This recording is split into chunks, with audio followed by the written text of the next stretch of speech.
Good morning madam. Good morning. সবাই বসো। আজকে কে কে হোমওয়ার্ক করনি দাঁড়িয়ে পড়ো। কিন্তু তুই হোমওয়ার্ক করিসনি কেন? ম্যাডাম, আমি তো হোমওয়ার্ক করতে চেয়েছিলাম, কিন্তু কলমের কালি ফুরিয়ে গিয়েছিল। তাহলে তুই নতুন কলম আনতে পারতি। আমি নতুন কলম আনতে গিয়েছিলাম, কিন্তু দোকানদার বলল কালকে এসো, আজ দোকান বন্ধ।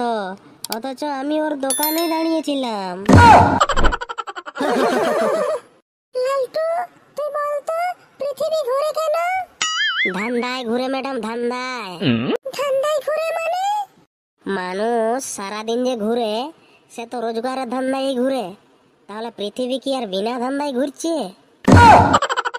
বলছিলাম কি ম্যাডাম, আজকে কি টিফিনে একটু বেশি সময় পাবো? না মানে আমার আজকে একটা বিশেষ প্ল্যান আছে। মুড়ি, চানাচুর, কচুরি, সিঙ্গাড়া। টিফিন টাইমে তুই কি খাবারের দোকান নিয়ে বসিস নাকি? ম্যাডাম, ওর ব্যাগে বইয়ের জায়গায় শুধু খাবারই ভর্তি থাকে। খেন্তি, তুই দাঁড়িয়ে বল, স্বাধীনতা দিবস কবে? ম্যাডাম, যেদিন আমাদের হোমওয়ার্ক থাকে না সেদিনই আমাদের স্বাধীনতা দিবস। আমি বইয়ের কথা বলছি। বইও স্বাধীনতা চাই ম্যাডাম, তাই তো হোমওয়ার্ক নেই। এই সবাই চুপ কর। কেলটু, তুই বলতো জল ফুটলে কি হয়? ম্যাডাম, জল ফুটলে জল রেগে যায়, তাই বুদবুদ করে আওয়াজ করে। তারপর ও বাষ্প হয়ে উড়ে যায়। ম্যাডাম, তারপর আমরা চা বানাই। হ্যাঁ রে ফটকে, এই তোরই অভাব ছিল।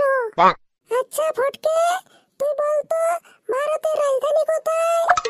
আমার মামার বাড়ির পাশে। অন্তত আমার মামা তো তাই বলে। তোর মামার বাড়ি কোথায়? গোপালপুর। ম্যাডাম, তাহলে কি গোপালপুরই ভারতের রাজধানী?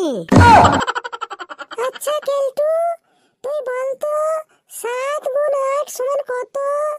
ম্যাডাম, আমি গণিতকে স্বাধীনতা দিয়েছি। স্বাধীনতা মানে? মানে গুণ করার ঝামেলা থেকে মুক্তি। লালটু, তুই বলতো। ম্যাডাম, আমি যদি গুণ করি তাহলে ক্যালকুলেটরের চাকরি চলে যাবে, তাই আমি করছি না। ফটকে, তুই বলতো পৃথিবী গোল কেন?